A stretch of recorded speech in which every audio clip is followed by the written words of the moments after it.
Cheers, Brent. Cheers. Sláinte.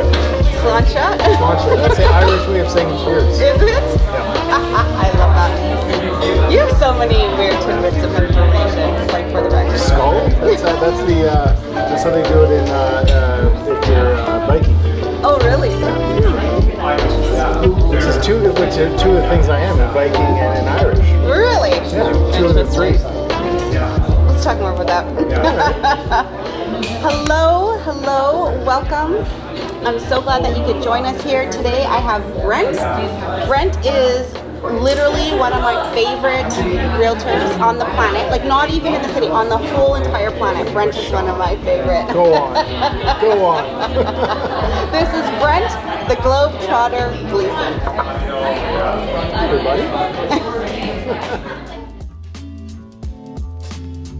So Brent, who is Brent? Let's get philosophical for a second here. Tell us a little bit about yourself, about your background, where you're my background, I'm actually a quarter Native, First Nations. Okay. Yeah. Born in the Yukon, up in Whitehorse. So I belong to the Tahltan Nation. Okay. And they're based out of Telegraph Creek. So Telegraph Creek is a very small town. It's in BC, but it's right on the Yukon border. And that's where the Tahltan Nation comes from. They are spawned from the Navajo. Really? Which I found very interesting because Navajo are very explorative. They were just wanderers. They were nomads. And oh my goodness, that totally sums you up. Yeah, and with me and my siblings, and we're all big travelers, so I thought that, maybe that has something to do with it. And I'm also part Norwegian, which comes from my mom's side of the family, which is Evensen. So Norwegian, they're all based out in Winnipeg. And then Gleason, which is the other side of my family, is Irish. Although if you trace my family tree, the story goes that there was a Scottish gold miner who came up from San Francisco on the way up to the Yukon and that. Maybe stopped in Victoria along the way. And went up, and that's where they met my grandmother. So I've got Gleason, which is Irish on one side, with the First Nations, and then I've got the other side is Norwegian. So that's quite the mix. A bit of Viking. Yeah. I love it. So that's kind of like my background as far as second, third generation Canadian, but I'm actually true Canadian as far as I'm First Nation. Totally got the right mix going. Registered, got the card and everything. It's great. And I'm excited to share his real estate journey with you. Because I'm from Harlem. And I used to play basketball. No, that's not why. Because I traveled for a while. I took the road less traveled and didn't go to college or university. Straight out of high school, I decided I was gonna not, is either get a job or travel or do something good with your life. And I said, well, I gotta travel, so I traveled. Amazing. So Brent, this is really cool because you've been to how many countries? Over between 30, 35, somewhere around there. 35 countries. Something like that. Amazing. Yeah. You got a favorite? Well, I spent a lot of time in Switzerland, and Switzerland was kind of like the first place I actually lived for a while. I spent 3 summers, 1 winter there, and I was working. So that will always hold Switzerland will always be near and dear to my heart. But Nepal was one of the places that just blew my mind. When I was there, it was just like such an interesting cultural shock, and just being in a place that I really felt like I was getting into some real interesting areas of the world. Because when you go to Europe, it's like when John Travolta says in Pulp Fiction, they got the same shit over there they got here. They do. but over there it's just a little bit different. It's such a good line, and I remember saying that when I was going through Europe. I'm like, what a great way to look at it, because Europe is exactly that. Totally, it's a lot like here. It's a lot like but it's a little bit different. But when you go to a place like Nepal, it's like it's so different. Like totally, yeah. Even the moment, language, the characters, the moment you step off the plane, it's just a very different feel about it. It's very calming. It's a Buddhist nation, and it's just like so beautiful. The Himalayas, and then the people, and it was a really cool experience. And I love New Zealand because I was in. The reason why I did so much traveling is I used to be an adventure tour guide. I used to be a whitewater rafting guide. I was in bungee jump, guy as well. Thank you. And so I got to hang out with a lot of crazy kids. And when you go to New Zealand, they're just all about adventure and tourism. So it's such a cool country to visit because they're just they have a great way of looking at life, a great way of living. It's they're very different from kind of what we're used to. I love that. So I'm just gonna throw some stuff at you here because for me, I have watched you build a really solid business. And I think one of the things that I really admire about you is how you're very there and available for your clients, but you're good about being like, having the life that you want to have and really designing it and structuring it in a way that you want to have things work. How do you do that? How do you do that? Well, I think a lot of it comes with age. I mean, for sure, I'm still obviously going to do whatever I possibly can to be there for my clients in any way that I can. But by the same token, I've realized that work-life balance is such an important thing. Yeah, and I don't ever want to forget that. So I make sure that I've got time when I'm working hard, and when I'm taking time off, I'm enjoying myself however I can, doing things I love to do. I don't know if and that would be something I'd always try to instill with younger, newer realtors who are just getting on board is do the work, make sure you're working hard, but at the same time, you work hard, enjoy your time off. Totally, you've earned it, right? Yeah, for sure. Yes. And it's super easy because real estate is one of those kind of fun jobs where you can work a whole day or a whole week or a few months without having a day off, and then you're like, wait a second, what happened there? Right. But if easy to do, so easy to do. Let the time just slip by and the work kind of keep piling up. All right, so let's cheers to that. This is the yes, it's the Casamigos. The sipping tequila. I would sip it. Yeah. This is not the Reposado. Are you sure?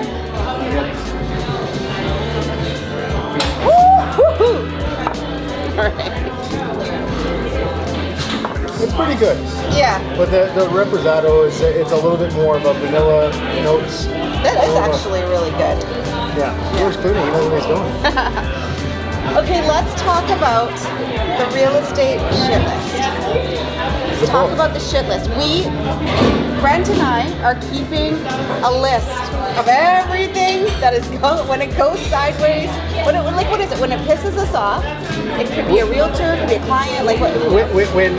So the way I look at it is it's like when you're trying to tell yourself, you're looking at the story thinking you can't possibly make this up because it's funny or it's ridiculous or it's just annoying or it's just it's really hard to find a solution to the problem. It needs to go into a book. It needs to be documented. The people should know about this. Yeah.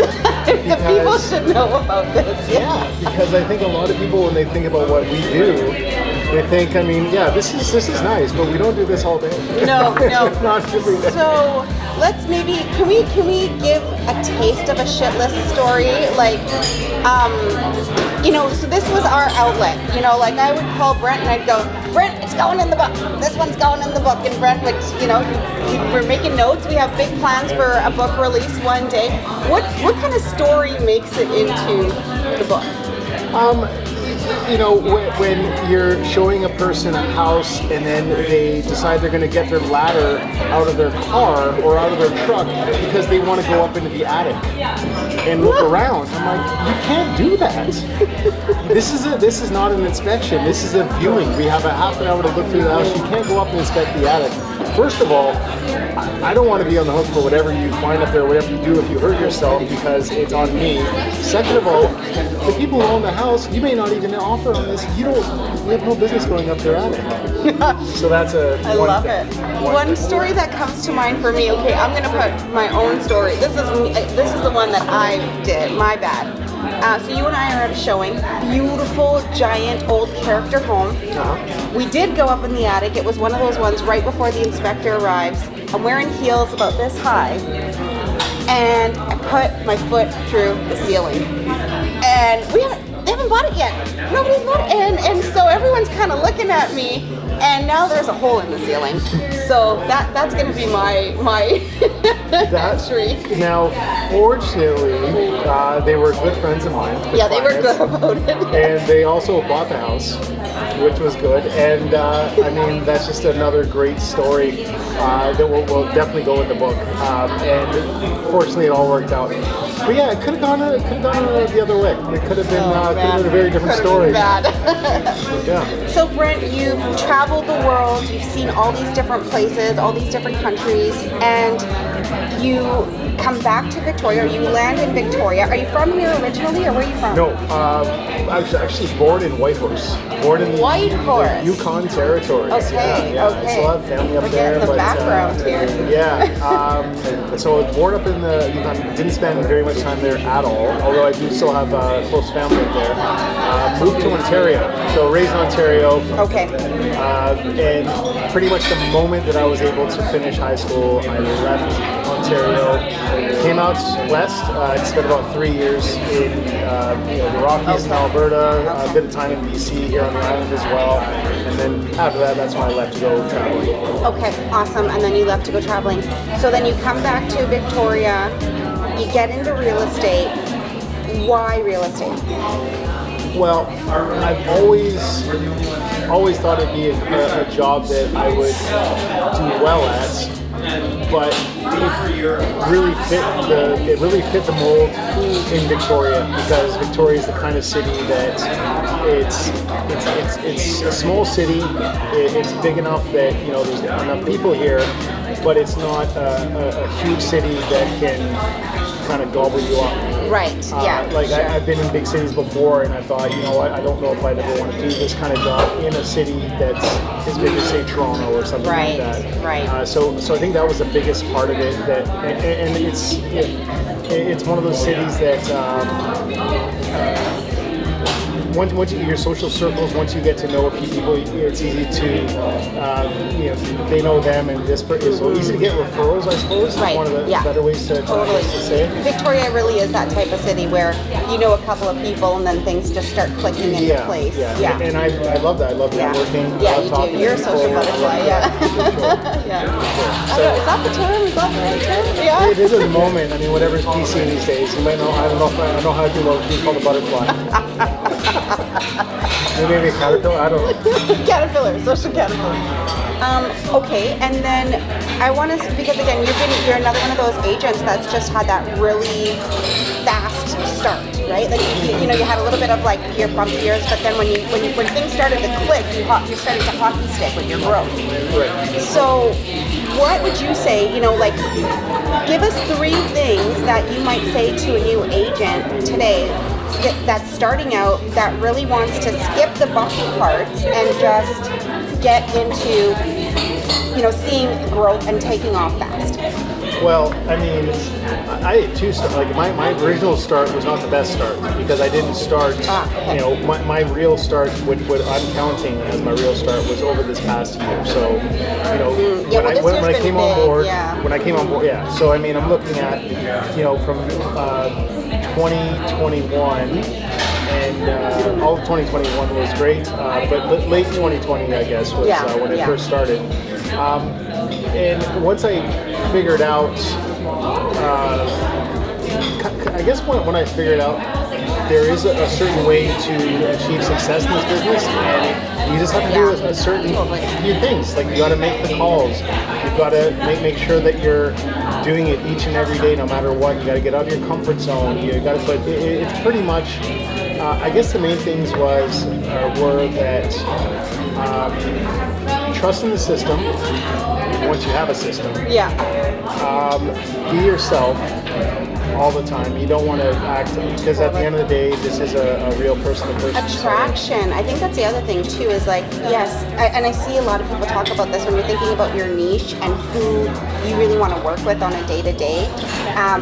And there's nothing wrong with saying, hey, I'm going after a specific market or demographic and then projecting that, but like, I know for you really like your clients too. Like, you want to work with people that you like, that you would go, you would go have dinner with your clients. Right.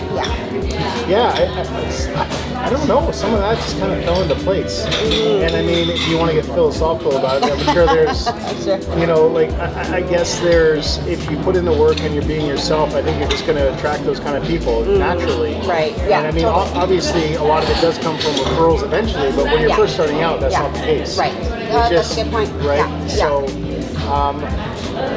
there's definitely some leads that I crashed and failed with at the beginning, like we all do. But I think that as long as you're working with the grain instead of going against it, you're always going to you're going to achieve that success. You're always going to get people eventually, no matter what. Like that, and that's again, you got to trust in the system, keep going, no matter. What. Put in the work. I think we talk about often. A lot of the things that you do today in real estate, especially, really take about 90 days to start paying off. Yes. So if you're putting in the work today, you're making the calls, you're hitting the phones.